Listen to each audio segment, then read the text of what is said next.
নকশালবাড়ির দিকে নজর রাখা যাক। সেখানে জমি বিক্রি করতে সরকারি সেচ নালা ভরাট। নকশালবাড়িতে ব্যক্তিগত মালিকানাধীন জমি, আর সেই জমির পাশে সরকারি নালা। সেটা জমির মালিক বুঝিয়ে দিয়েছেন বলেই অভিযোগ। তিনি পাশে কেটে দিয়েছেন আরেকটি নালা। এতে লাভ কি হবে, প্রশ্ন স্থানীয়দের।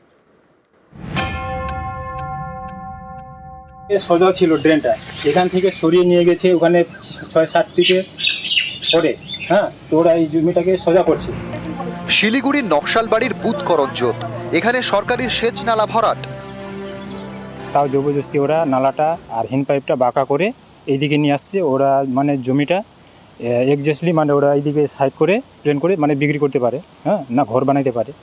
ওই হিসাবে ওরা এইদিকে জায়গা ছাড়ে ওরা নালাটা ওই পাশে নিয়ে গেছে।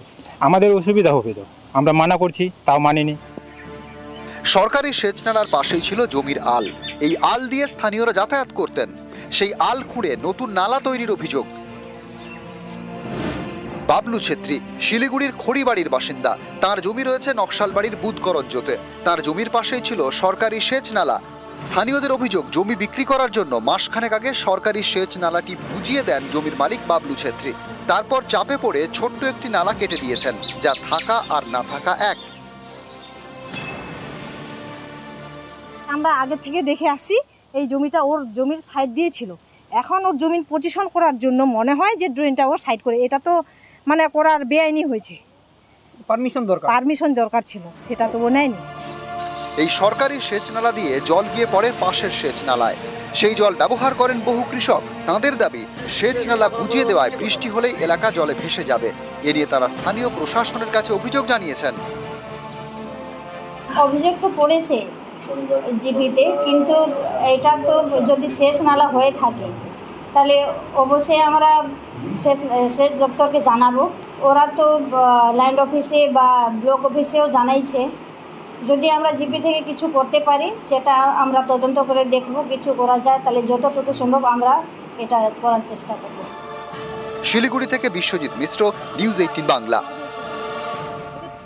অপারেশন সিঁদুরে 9টি পাক জঙ্গি ঘাঁটি গুঁড়িয়ে দিয়েছে ভারতীয় সেনা, আর সেগুলোকে দাঁড় করাতে টাকা ঢালছে পাকিস্তান। IMF এর পক্ষ থেকে যে টাকা দেওয়া হলো, সেই টাকা পেলে সেই কাজ আরো জোরদার হবে। গুজরাটের ভুজের বায়ুসেনা ঘাঁটিতে পাকিস্তানের পর্দাফাশ করলেন প্রতিরক্ষা মন্ত্রী রাজনাথ সিং।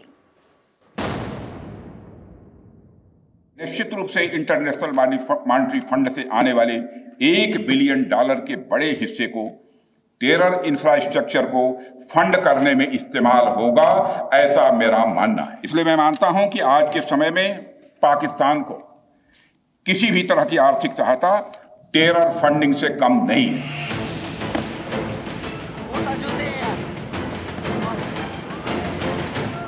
22 এপ্রিল পহেলগাঁওয়ে 26 জন নিরীহ নাগরিকদের খুন করে পাক জঙ্গিরা। এর 15 দিনের মাথায় ভারতের প্রত্যাঘাত, অপারেশন সিঁদুর। 9টি জঙ্গি ঘাঁটি ধুলোয় মিশিয়ে দেয় ভারত। এতে বেসামাল ইসলামাবাদ। তারা আবার জঙ্গি ঘাঁটিগুলোকে দাঁড় করাতে টাকা ঢালা শুরু করে দিয়েছে। শুক্রবার গুজরাতে বায়ুসেনা ঘাঁটিতে গিয়ে এভাবেই সুর চড়ান প্রতিরক্ষা মন্ত্রী। साथियों, आपने पाकिस्तान में मौजूद टेरर इंफ्रास्ट्रक्चर के खिलाफ प्रभावी कार्रवाई की है, मगर पाकिस्तान फिर से इस कोशिश में लग गया है कि ध्वस्त हुए आतंकी ढांचे को फिर से खड़ा किया जाए। ভারতের প্রত্যাঘাতে পাকিস্তান বেজায় চাপে। এখন তারা শুধু মিথ্যে দাবি করে, দেশবাসীকে ভুল বোঝাতে প্রচার করে ভারতের একাধিক বায়ুসেনা ঘাঁটি নাকি তারা গুঁড়িয়ে দিয়েছে। তার মধ্যে একটি হলো পাঞ্জাবের জলন্ধরের আদমপুর বায়ুসেনা ঘাঁটি। পাকিস্তানের দাবি, এখানে হামলা চালিয়ে তারা নাকি ভারতের S-400 গুঁড়িয়ে দিয়েছে। গত মঙ্গলবার সেই আদমপুর বায়ুসেনা ঘাঁটিতেই যান প্রধানমন্ত্রী। তখনই পাকিস্তানের মিথ্যে হাতে নাতে ধরা পড়ে যায়। এই দেখুন, প্রধানমন্ত্রীর পিছনে দেখা যাচ্ছে ভারতের S-400 এয়ার ডিফেন্স সিস্টেম, যার আরেক নাম সুদর্শন চক্র। দিব্যি মাথা উঁচু করে দাঁড়িয়ে, কিচ্ছু হয়নি, একটা আঁচড়ও পড়েনি। মঙ্গলের পর শুক্রবার, প্রধানমন্ত্রীর পরে প্রতিরক্ষা মন্ত্রী। গুজরাতের ভুজের এই বায়ুসেনা ঘাঁটিও গুঁড়িয়ে দেওয়ার মিথ্যে দাবি করে পাকিস্তান। সেখানে রাজনাথ সিং যাওয়ায় তাদের মিথ্যে আবার ধরা পড়ে গেল। অপারেশন সিঁদুরে 9টি জঙ্গি ঘাঁটি ধুলোয় মিশিয়ে দেয় ভারত। এর মধ্যে রয়েছে লাহোরের কাছে মুদ্রিকেতে লস্করের সদর দপ্তর, বাহাওয়ালপুরের জৈশ-এ মোহাম্মদের সদর দপ্তর। এই জঙ্গি ঘাঁটিগুলো ছাড়া পাকিস্তান আস্ফালন করতে পারছে না, তাই জঙ্গি ঘাঁটিগুলো দাঁড় করাতে দেশের কোষাগার উজাড় করে দিচ্ছে। প্রতিরক্ষা মন্ত্রকের তথ্য অনুযায়ী পাকিস্তানের সাধারণ মানুষের ট্যাক্সের টাকা জৈশ-এ মোহাম্মদের মতো জঙ্গি সংগঠনকে দেয় পাকিস্তান সরকার। অপারেশন সিঁদুরে জৈশের মাথা মাসুদ আজহারের 14 জন আত্মীয়র মৃত্যু হয়। এরপরেই মাসুদ আজহারকে 14 কোটি টাকা দেয় পাক সরকার। पाकिस्तान फिर से इस कोशिश में लग गया है कि ध्वस्त हुए आतंकी ढांचे को फिर से खड़ा किया जाए। वहां की सरकार पाकिस्तानी आम नागरिकों से लिया गया टैक्स जैशे मोहम्मद जैसे आतंकवादी संगठन के आका मसूद अजहर को करीब 14 करोड़ रुपए देने में खर्च करेगी। लश्कर ए तोयबा और जैशे मोहम्मद के मुरूद के और बहावलपुर स्थित टेरर इंफ्रास्ट्रक्चर को फिर से खड़ा करने के लिए पाकिस्तान सरकार ने आर्थिक सहायता देने की घोषणा की है।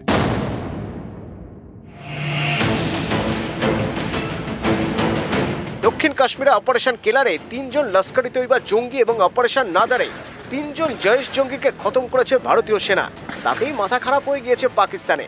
তাসের ঘরের মতো ভেঙে পড়া জঙ্গি সংগঠনগুলোকে অক্সিজেন দিতে চাইছে ইসলামাবাদ। সম্প্রতি পাকিস্তানকে $100 কোটি মঞ্জুর করেছে আন্তর্জাতিক অর্থ ভান্ডার IMF। প্রতিরক্ষা মন্ত্রীর মতে এই টাকা আবারও জঙ্গি কারখানা তৈরিতেই খরচ করবে ইসলামাবাদ।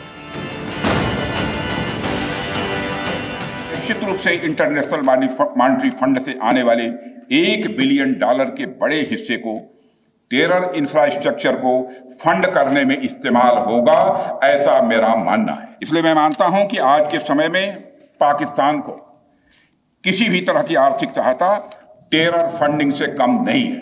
भारत यही चाहेगा कि IMF पाकिस्तान को अपनी $1 बिलियन की असिस्टेंस पर वह पुनर्विचार करे। নিউজ 18 বাংলা। উত্তর 24 পরগনার স্বরূপনগরে মাটি মাফিয়ার দৌরাত্ম্য। নদীর পাড় কিংবা চাষের জমি থেকে মাটি কেটে পাচার হচ্ছে। রমরমিয়ে চলছে বেআইনি কারবার। মাফিয়া দৌরাত্ম্যে আতঙ্কিত স্থানীয় বাসিন্দারা। সমস্যা সমাধানের আশ্বাস তৃণমূলের পঞ্চায়েত প্রধান এবং বিধায়কের।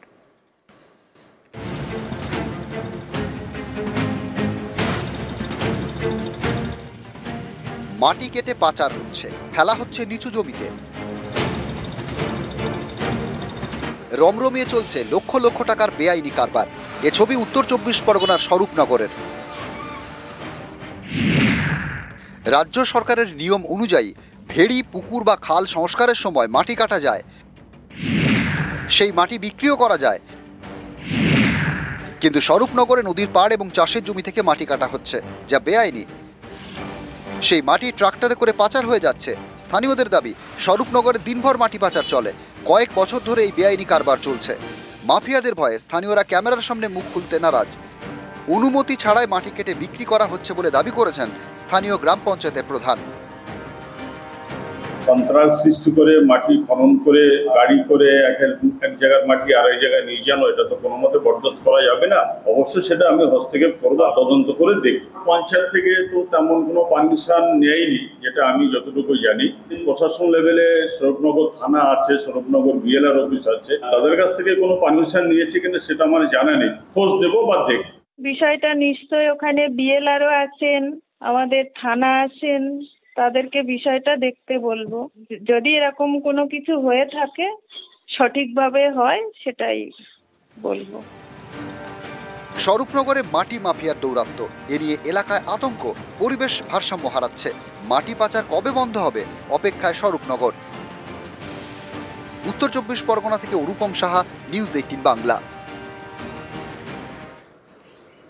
নকশালবাড়ির দিকে নজর রাখা যাক। সেখানে জমি বিক্রি করতে সরকারি সেচ নালা ভরাট।